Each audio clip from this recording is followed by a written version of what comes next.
Halo guys, nama gue Stefan dari StefTech, dan di video kali ini kita bakal review si ini nih, iPad 11.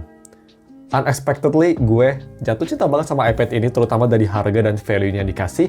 Jadi mari kita langsung aja masuk ke reviewnya. Pertama kita bahas dulu harganya. Salah satu yang bikin gue suka banget sama iPad ini, harganya yang sangat affordable. Jadi ini gue beli di harga 5,6 juta, ini garansi resmi di Gmap. Nice, sebenarnya Intel juga oke sih ya, masih bisa service di Gmap atau di iBox, tapi ini full resmi dan itu harga 5,6 juta yang varian 128GB base modelnya. Sekarang iPad udah lumayan besar ya, jadi sangat bagus. Jadi kalau misalnya kalian mau beli iPad ini atau ingin wallpaper yang ada di HP ini, gue bakal taruh linknya semua ada di deskripsi. Untuk spek sendiri dia pakai Apple A16 yang udah tua tapi masih kenceng banget juga di tahun 2025. Dia punya layar 11 inci. Liquid Retina, sayangnya belum laminated displaynya, but it's okay, air gap-nya nggak separah yang gue kira.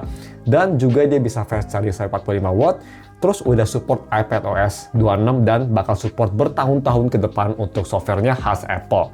Seperti itu speknya, kita bahas aja langsung pertama dari desain dan display. Desain ini kita cepet aja, desainnya untuk iPad sih nggak beda jauh sama iPad 10, iPad Pro 2018, sama persis ya desain belakangnya, bisa kita lihat tuh satu kamera full metal build. Ini gue beli yang warna silver juga kelihatan oke. Overall, kalau bisa dipegang di tangan ini kerasa premium banget, dan juga untuk frame samping juga cukup tipis untuk kelas iPad. Sedangkan untuk layar depan dia pakai 11 inci Liquid Retina, bezelnya tipis tapi masih cukup tebal. Kalau misalnya kita pegang itu nggak sampai mencet-mencet gak jelas ya, megang dua tangan masih oke. Dan desainnya sendiri ini memang masih seperti iPad zaman sekarang ya, modern, bagus. Untuk desain depan kerasa modern, cuma memang dia ada sedikit air gap. Bisa kita lihat itu di video, kalau misalnya kita ngelihat dari samping gitu ya, kerasa kaca sama si layarnya tuh gak nempel. Itu makanya disebut belum dilaminasi. Tapi dibanding sama iPad 9 yang kelihatan banget, ini sih gak parah banget menurut gue sih, air gapnya gak separah kayak iPad sebelumnya. Jadi ya gak terlalu kerasa menurut gue. Dan kalau bisa gue touch juga, dia gak kerasa kayak missing banget ya, tangan sama si layar tuh masih cukup connect. Tapi memang belum full laminasi. Semoga Apple nanti bisa full laminasi ya next time. Terus gue mau bahas untuk si display quality-nya sendiri. Khas Apple, iPad ini walaupun pakai IPS tapi layarnya bagus banget. Warnanya vibrant, kontrasnya bagus, dan viewing angle-nya juga untuk kelas IPS LCD bagus banget tuh, bisa kita lihat. Overall dipakai buat nonton film ini kerasa nyaman sekali. Sama juga untuk touch-nya juga nggak ada masalah, responsif banget khas Apple, no problem. Cuma memang untuk visibilitas di bawah sinar matahari ya, bisa kita lihat tuh, di bawah terik sinar matahari, karena ini IPS nggak bisa terang banget, jadi memang agak sedikit gelap lah, agak sedikit sulit kalau dipakai di luar. Tapi sih, it's okay lah, wajar di harganya apalagi. Terus, next kita bakal bahas bagaimana untuk audio quality. Ini yang menurut gue agak sedikit kurang oke, tapi masih acceptable lah. Pertama kita bahas audio quality via headphone jack sendiri. Kalau misalnya kalian mau pakai converter, ini pakai Type-C, jadi kalian pakai converter Type-C to headphone jack. Ini yang bagus ya. Pertama, amplifier-nya di iPad ini kuat banget. Amplifier absolutely strong. Ini di volume 30% aja gua tes pakai Clean Ear Daybreak. Itu udah keras banget. Jadi amplifier bagus dan kualitasnya juga bagus ya, khas Apple. Dia tuh V-shape tapi nggak bassy banget, masih clear, crystal clear, instrumennya masih enak, sound-nya masih bagus, dan overall masih bisa mempertahankan signature IM dan headphone yang kalian colokin. Overall sih bagus banget untuk masalah headphone quality. Tapi untuk masalah speakernya agak kurang menurut gue.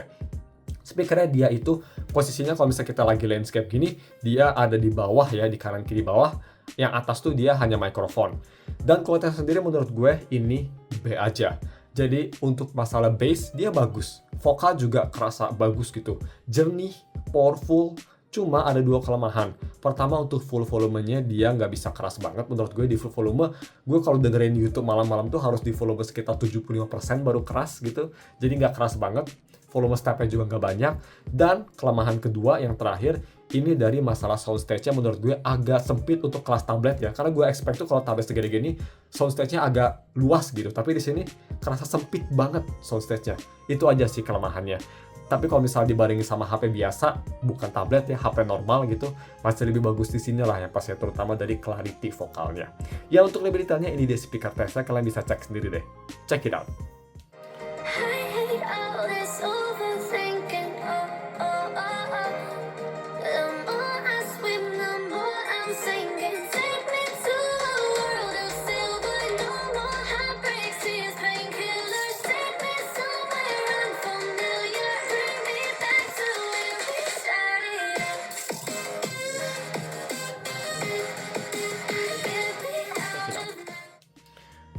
Terus tadi gue lupa bilang untuk biometric ya, biometric ini pakai fingerprint, posisinya ada di atas sama kayak iPad mini, kecepatan bisa kita lihat kenceng, gak ada masalah ya, Touch ID super instan, pasti pencet langsung kebuka. Next kita bahas untuk kamera quality-nya. Ini kita cepet aja again, karena yang penting bagus untuk nge-capture dokumen juga udah cukup ya, tapi kamera di iPad 11 ini jangan salah, bagus juga. Dia kamera belakang sama kamera depan dua-duanya punya resolusi 12 megapiksel. Tapi untuk kamera depan dia 12 megapikselnya ultra wide dan support center stage. Jadi luas banget ya untuk viewing angle-nya. Cuma untuk kamera depan dia hanya bisa nge-record di Full HD 60, kalau kamera belakang bisa sampai 4K 60. Sekelas HP flagship ya untuk video recordingnya. Fotonya bagaimana? Bagus atau enggak? Untuk iPad harga 5 juta sih cukup oke ya, bisa bersaing lah sama HP zaman sekarang yang harganya 3 jutaan. Dynamic range bagus, detail oke, terus warnanya natural khas Apple, overall foto no problem.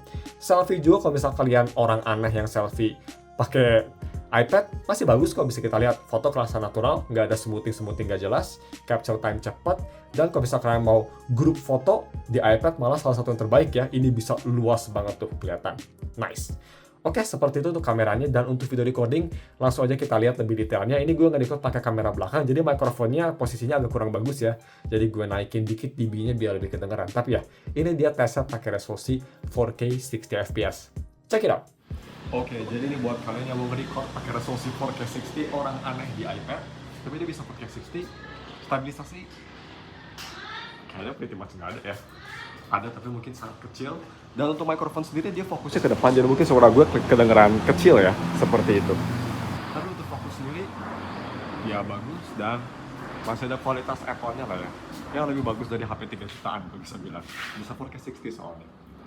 Jadi ya seperti ini, weird. Check it out. Lumayan oke, dan kita bahas selanjutnya bagaimana untuk si gaming performance.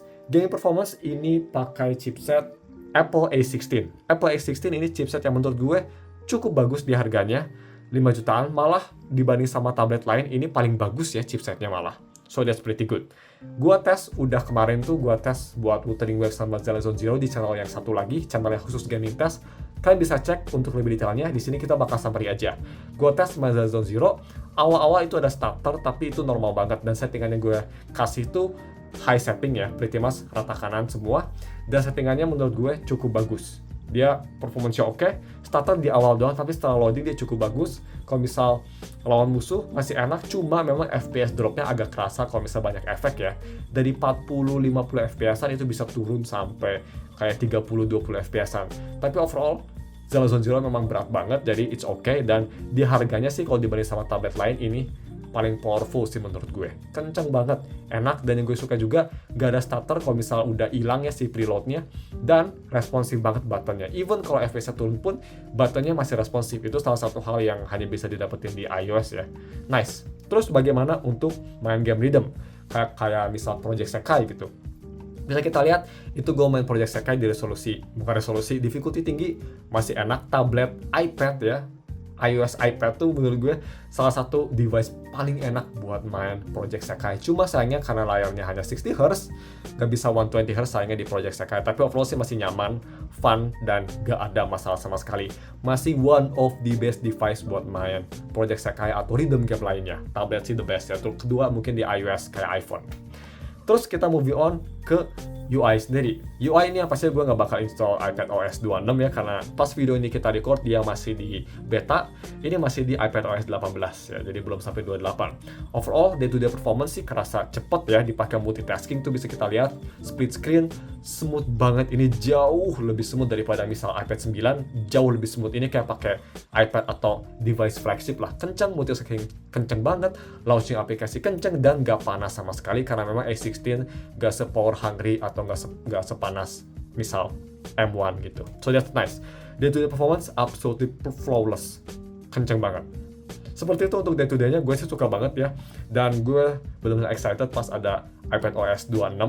Itu harusnya makin bagus karena bikin tablet ini lebih capable untuk menjadi semi-PC companion. Cuma kelemahan dari tablet ini memang dia itu nggak ada Apple Pencil generasi 2. Walaupun dia udah desainnya kayak gini sama kayak iPad 10, dia masih supportnya hanya Apple Pencil generasi 1. Jadi kalian harus ngecas atau masih kayak Lollipop, atau kalian harus pakai converter kalau ingin ngecas dari iPad-nya langsung. Sorry, bukan atau ya, kalian harus pakai converter karena ini pakai Type-C. Nyebelin banget ya Apple. Come on.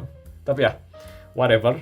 Dan yang pastinya kalau misalnya kalian penasaran untuk Antutu sendiri, kalau misalnya kita lihat dia skornya ada di 1,6 juta. Besar di di CPU-nya ya. Nice. Untuk working bagus itu. Jadi seperti itu, dan yang terakhir bagaimana untuk battery life-nya.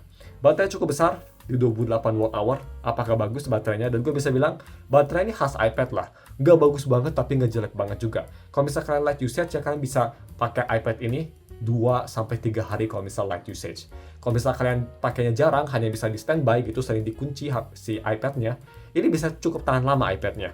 Dikunci itu bisa tahan seminggu 2 minggu lah tanpa ada masalah. So that's pretty good. Drainingnya tuh nggak separah kayak tablet Android karena dia standby-nya cukup bagus. Jadi baterai no problem. Dan terakhir sebelum kita tutup videonya, kita bakal bahas kelemahan dari iPad ini gue rasa. Kelihatan banget kelemahannya ya. Pertama, kelemahannya dari si ini. Air gap. Masih ada air gap. Ini kelemahan yang kecil sebenarnya. Gue sih nggak peduli sebenarnya karena nggak terlalu kerasa kalau day to day. Tapi lebih perfect kali kalau misal udah laminasi, bagus ya. Dan yang kedua, Apple Pencil. Kalau ada Apple Pencil sih, ini makin oke. Tapi hanya 2 aja sih kelemahannya. Susah nyari kelemahan karena di harganya ini iPad udah almost perfect menurut gue. Jadi untuk konklusinya sih menurut gue ya, iPad ini cocok banget buat para gamer yang nyari tablet 5 jutaan powerful. Ini cocok, tapi untuk produktivitas juga kalian bisa mau ngedit gitu, bagus banget. Agak kurang cocok buat artis karena ini Apple Pencil generasi satunya agak pain in the ass compatibility-nya. Tapi kalau misalkan nggak apa-apa sama Apple Pencil generasi 1 dan agak funky ngecasnya, go ahead, buy it. Overall sih gue rekomen banget, dan kalau misalkan kalian punya budget 5 jutaan sih, gue hanya ada 2 pilihan ya. Kalau nggak iPad 11, Samsung Galaxy Tab S10 FE. Tapi karena gue main game, gue bakal pilih iPad 11 sih 100%. Seperti itu, thank you for watching, dan kalau misalkan kalian punya pertanyaan bisa komen di bawah. Menurut gue setelah 6 bulan iPad ini rilis, harganya sekarang makin murah pun, value-nya makin worth it banget. Jangan lupa subscribe, thank you for watching, dan ketemu lagi minggu depan untuk video review lainnya. Bye.